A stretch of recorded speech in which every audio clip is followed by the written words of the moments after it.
আসসালামু আলাইকুম সবাইকে। আমি শখের গল্প থেকে সাদিয়া বলছি। আজকে আমরা বানিয়ে নেব চিংড়ি মাছ দিয়ে বেগুনের কারি।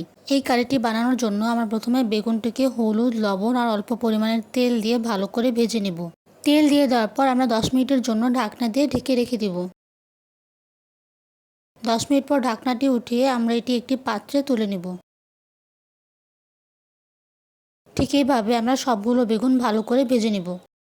বেগুনটি ভাজা হয়ে গেলে আমরা অন্য একটি পাত্রে দিয়ে দিব পরিমাণ মতো তেল।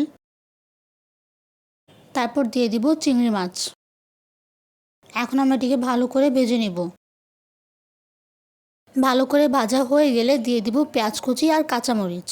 এখন আমরা এটিকে ভালো করে ভেজে নেব। ভাজা হয়ে গেলে দিয়ে দিলাম হলুদ গুঁড়া, জিরা গুঁড়া, অল্প পরিমাণের মরিচের গুঁড়া, তারপর দিয়ে দিব ধনিয়া গুঁড়া। এখন দিয়ে দিব পরিমাণ মতো লবণ। দিয়ে দেওয়ার পর আমরা অল্প পরিমাণ পানি দিয়ে এটিকে ভালো করে কষিয়ে নিব। কষানো হয়ে গেলে আমরা 10 থেকে 15 মিনিটের জন্য ঢাকনা দিয়ে ঢেকে রেখে দিব।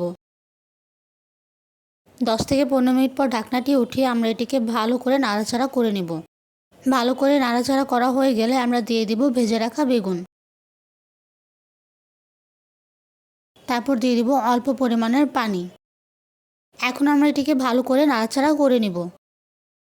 ভালো করে বলক উঠে আসলে আমরা দিয়ে দিব ধনিয়া পাতা। ধনিয়া পাতা দিয়ে দেওয়ার পর আমরা নাড়াচাড়া করে একটি বাটিতে নামিয়ে নিব। তৈরি হয়ে গেল আমাদের চিংড়ি মাছ দিয়ে বেগুনের কারি। আপনারা সবাই চাইলে এটি ট্রাই করতে পারেন। আশা করি আপনাদের এই রেসিপিটি ভালো লাগবে। আর ভিডিওটি ভালো লাগলে লাইক, শেয়ার, সাবস্ক্রাইব করবেন আর আমাদের পাশে থাকবেন। আল্লাহ হাফেজ সবাইকে।